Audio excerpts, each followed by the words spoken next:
Alright everyone, I figured that we would start off today with a video response. Now this is a friendly response because I am a subscriber of Timpool. I do like his content. I'm not irate at the dude, I simply disagree with him. For some time now, he's been, I think, increasingly convinced that the United States is at risk of a civil war breaking out. The form of which is technically malleable. I've seen different people talking about this. And depending on who you ask, they have a more or less humorous take on it. It's like the idea of like a bunch of wheelchair-bound, pink-haired, weeble-looking social justice warriors picking up BB guns and baseball bats and trying to go toe-to-toe with a citizen militia. It's just not going to work for them. But there are concerns that there will be political violence in the U.S. Now, when I say that I do not believe that there is a looming civil war, like Timpool's video the other day is talking about that eventuality. While I don't agree with that, I would say it would be dumb not to be prepared for the possibility of violence in the future. But then again, you should always be prepared no matter how gentle, calm, and wealthy and prosperous and relaxed the time may be. The problem is that things get really relaxed and people get lulled into a false sense of security. Then they get a rude awakening. It doesn't have to be a civil war. It could be a spike in crime, a war with another country, or whatever happens. And then they get fucked because they weren't prepared. When people say it's paranoid to be prepared for the possibility of a disaster, ignore them. They don't know what they're talking about. They're the exact kind of people who would come running to people who were prepared in the case of a disaster. Earthquake happens. Their electricity's out. All of a sudden, that prepper with the generator is a genius. He's the pillar of the neighborhood. Until a few months later when everything goes back to normal, and then all of a sudden he's a schlub again. That's just the way that some of these people work. Here's the thing. You should be prepared. Yes, you should have arms. Yes, you should have ammunition. You should have some food on hand. You have a generator, fine. If you have land and you know how to grow things, that's always a bonus. Do you have any medical skills in the most topical sense, at least field medicine or something? Do you have any skills whatsoever with regards to... Do you know how to make a fire with at least a flint and steel? Do you even know how to... Some people, I doubt, could even make a fire in the wild with if you gave them a pack of matches. Now, that may not be a problem for those of us who are maybe born and raised in a more rural environment, but be prepared. I mean, don't be caught unawares ever. No, you don't have to be paranoid and think, oh, the government's going to take over martial law. You don't have to think that to be prepared. Look, the U.S. needs people in times of war with another country. The U.S. needs people, manpower that's able to hold a gun without dropping it when they fire it anyway. Yes, you should absolutely be prepared. Anyway, back to the point being made in a political sense. My belief is that the real strife you see right now is primarily on the left. One thing that people like Timpool, and I know this affects me as well, one thing happens with regards to people like us. We immerse ourselves so much in news, and especially in bad news, because that's what people need to be up to date on. You don't need to tell people everything's calm. 5 o'clock and all's well. Well, number one, that's boring. Number two, it doesn't change anyone's life. But if something is going on that they need to know about, that's potentially harmful to them, like, hey, there's an epidemic here, there's a looming war here, people need to know. When we immerse ourselves in that and that becomes at the fore, our main reality, we can be misled into thinking the whole world is collapsing because it seems like it is, because we're paying attention to all of these news stories and we're analyzing things and talking to people, and people who are politically aware, they're going to be more pessimistic, I think, generally, if only because their party's out of power. The civil war I see is taking place within the context of the U.S. anyway, which is the main point here, is happening within the Democratic Party. You've got sane people and then you've got insane people that form a vocal minority but seem more prevalent because they're so vocal. It's ripping their party apart. I think that the current paradigm more closely resembles the 80s.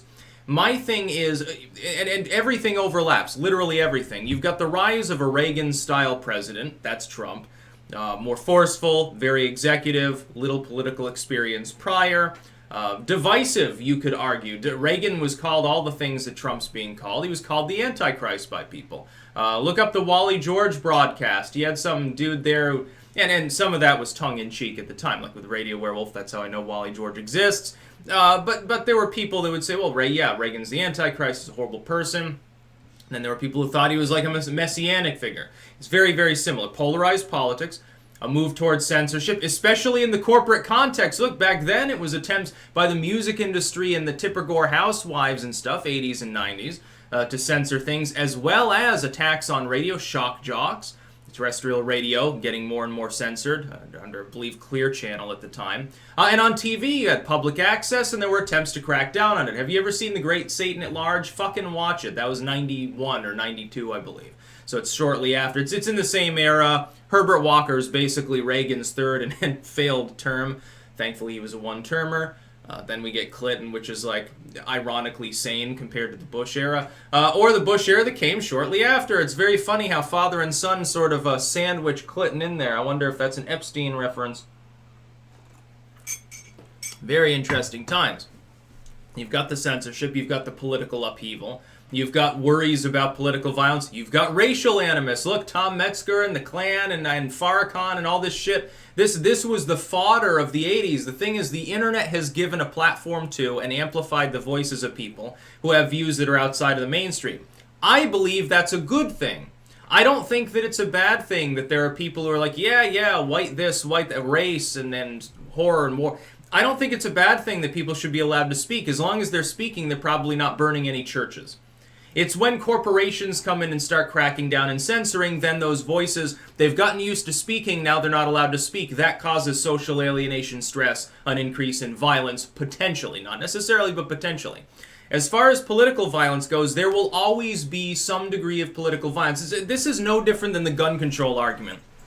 I hate to tell you this, but no matter how many fucking stupid laws you make with regards to gun regulations, there will always be some crime in the country. Violent crime is a totally different story. You look at some of these nations touted as so great because they got so many fewer gun crimes, and most of those being suicide, negligent discharge, single act or gang-related violence in a few inner cities in the U.S. But even if you eliminate that, you've got some shootings in the United States.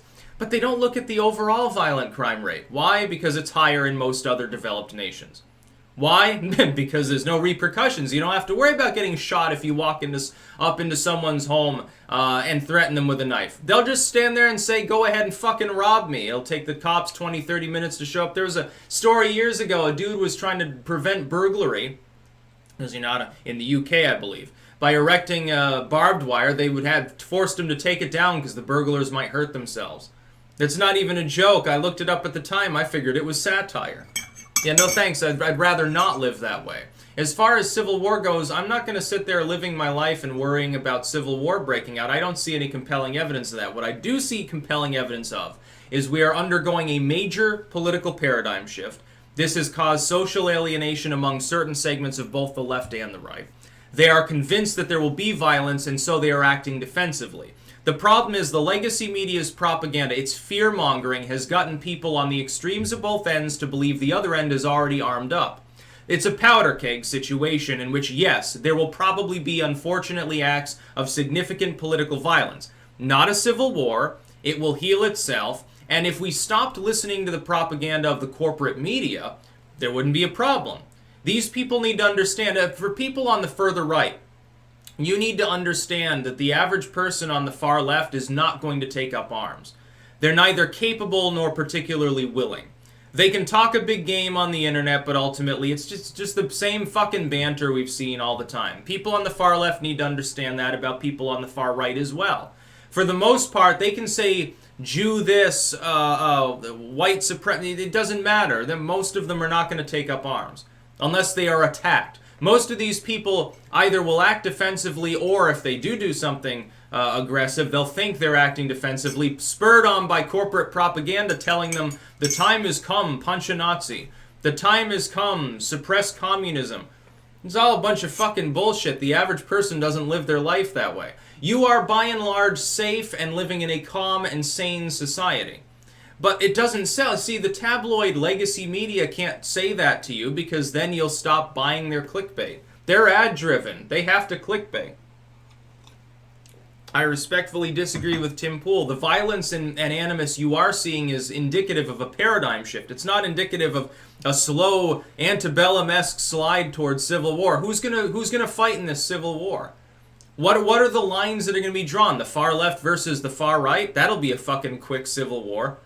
The far left has spent the last few decades joining up with liberals who told them not to own guns. You know, and by the way, it's good to be like trans disabled and fat positive stuff. They're not going to fight. They're largely limited to a handful of large urban areas. It's just like gun crime in the U.S. If you eliminate a few dozen large blighted metropolitan zones, the deliberate homicide rate in this country drops like a fucking rock. We start looking like Switzerland. If you're living here in small town America, I go down the street, I'm not worried about someone shooting me. I'm not worried about getting jumped for my political views or anything else. It's just not going to happen. By and large, it's like people say, well, I don't even dare to wear like a political shirt anymore. Most people who disagree with you are fundamentally sane, non-violent individuals who want to be left alone. Most of them are not going to haul off and punch you in the face for wearing a MAGA hat or a Chase shirt. It's just not going to happen. I'm supposedly far right. I've never attacked anyone for wearing communist insignia. I don't fucking give a shit. Who fucking cares? There's not going to be a civil war in the United States. Not anytime soon, anyway. I can't even delineate where the lines would be drawn. It's like in the lead up to the American Civil War. You know, by the way, the Dutch call it Burgerkrieg. I fucking shit you not, it's called Burgerkrieg.